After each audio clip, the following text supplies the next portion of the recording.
جب میرے آقا صلی اللہ علیہ وآلہ وسلم کا وصال ہو گیا، جب آقا پردہ فرما چکے، تو بلال حبشی رضی اللہ تعالی عنہ کی کیفیات کیا تھی؟ آپ جانتے ہیں ان کی کیفیات، انگلش میں سنا ہے، آج اردو میں بھی اسی واقعے پر اپنی گفتگو کو ختم کرتا ہوں۔ سیدنا بلال حبشی رضی اللہ تعالی عنہ کو جب میرے آقا صلی اللہ علیہ وآلہ وسلم کی جدائی کا درد اس قدر ہوا کہ جب مدینہ المنورہ کی گلیوں میں چلتے، ہر طرف میرے آقا صلی اللہ علیہ وآلہ وسلم کے چہرے والضحا کو تلاش کرتے تھے، آقا کے حسن کے متلاشی تھے کہ کسی طرح آقا صلی اللہ علیہ وسلم کا حسین چہرہ میری نگاہوں کے سامنے آ جائے۔ اس حضرت مآب صلی اللہ علیہ وآلہ وسلم کے بارے میں دیگر صحابہ کرام علیہ رضوان سے بلال حبشی رضی اللہ تعالیٰ عنہ یہ سوال کیا کرتے تھے کہ کیا تم نے میرے محبوب کو کہیں دیکھا ہے؟ کیا تم نے میرے آقا کو کہیں دیکھا ہے؟ آقا صلی اللہ علیہ وسلم پردہ فرما چکے ہیں، میرے آقا صلی اللہ علیہ وسلم اس دنیا سے جا چکے ہیں، اور سیدنا بلال رضی اللہ تعالیٰ عنہ آقا صلی اللہ علیہ وسلم کے بارے میں صحابہ سے پوچھ رہے ہیں، طیبہ کی گلیوں میں سوال کر رہے ہیں، بتاؤ میرا محبوب کہیں دیکھا ہے؟ اور پھر وہ وقت بھی آتا ہے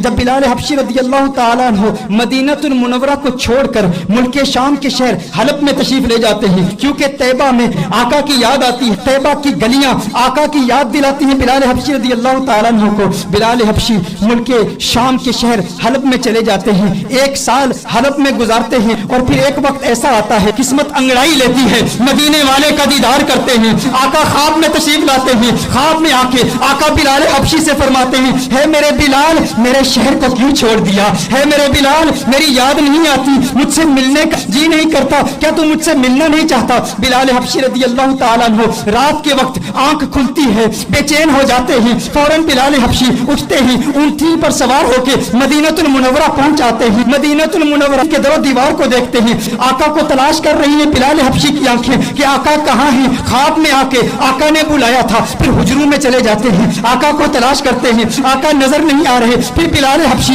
فوراً آقا کے قبر انور پر چلے جاتے ہیں، قبر انور پر رو رو کے کہتے ہیں، آقا غلام حاضر ہے، لبیک یا سیدی لبیک یا رسول اللہ۔ آقا دیکھیے آپ کا غلام آ گیا، آپ کا عاشق آ گیا، آپ نے خواب میں آ کے حکم ارشاد فرمایا، بلال آ جا۔ بلال ملک شام کو چھوڑ کے حلب کو چھوڑ کے آقا آپ کی بارگاہ میں حاضر ہو گیا ہے، آقا میں آپ کی بارگاہ میں آیا ہوں اور آپ پردے میں چھپ گئے ہیں، یا رسول اللہ صلی اللہ علیہ وسلم جلوہ دکھا دیجئے۔ اس کے فوراً بعد ایک کیفیت طاری ہوتی ہے، ایسی وجدانی کیفیت طاری ہوتی ہے کہ بلال حبشی بے ہوش ہو کر گر پڑتے ہیں۔ بہت دیر کے بعد صحابہ کرام علیہم رضوان بلال حبشی کو اٹھا کر باہر لے جاتے ہیں، جب باہر لے جاتے ہیں بلال حبشی آنکھ کھولتے ہیں، اس وقت مدینہ المنورہ کی گلیوں میں ہر طرف شورا ہے، ہر طرف ایک ہی شور ہے، سنا ہے بلال حبشی لوٹ کے آ گئے ہیں، سنا ہے آقا کا غلام لوٹ کے آ گیا ہے۔ چشمے تصور سے تخیل باندھیے ان گھڑیوں کا کہ جب مدینے کے باسیوں نے بلال حبشی کی اذانیں سنی تھی، آقا کی موجودگی میں سنی تھی،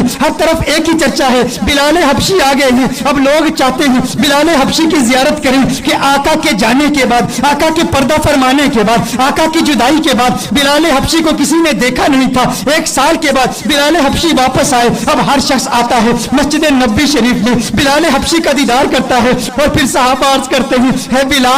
بلال ذرا اپنی آواز تو سنا دیں۔ میرے بھائیو، جب انسان کو کسی سے پیار ہوتا ہے، جب انسان کو کسی سے محبت ہوتی ہے، اگر وہ محبوب دنیا سے چلا جائے تو اس کے محبوب کے دوستوں پر بھی پیار آتا ہے۔ میں اپنا بتاؤں، میری دادی کا انتقال ہو گیا ہے، میری دادی سے مجھے بہت پیار تھا، بہت محبت ہے۔ آج بھی گھر میں اگر دادی کی عمر کی بوڑھی عورتیں گھر میں آئیں، وہ جو دادی کے ساتھ باتیں کیا کرتی تھی، جو دادی کے ساتھ گفتگو کیا کرتی تھی، آج بھی اگر ہم ان عورتوں کی آوازیں سنیں، میں کمرے سے گزرتا ہوں تو رک جاتا ہوں، وہ آوازیں مجھے اچھی لگتی ہیں، کیونکہ وہ آوازیں مجھے میری دادی کی یاد دلاتی ہیں۔ یہ وہی عورتیں ہیں جو دادی سے کلام کیا کرتی تھی، دادی جن کمروں سے گزرتی تھی ان کمروں کو دیکھتا ہوں تو دادی کی یاد آتی ہے۔ اسی طرح جس سے انسان کو محبت ہوتی ہے تو محبوب کے دوستوں سے بھی پیار ہوتا ہے، ان کی آوازوں سے بھی پیار ہوتا ہے، وہ لمحے یاد آتے ہیں، وہ گھڑیاں یاد آتی ہیں، وہ ساتیں یاد آتی ہیں۔ صحابہ بلال حبشی کے پاس آئے، بلال حبشی سے کہتے ہیں، ہے بلال حبشی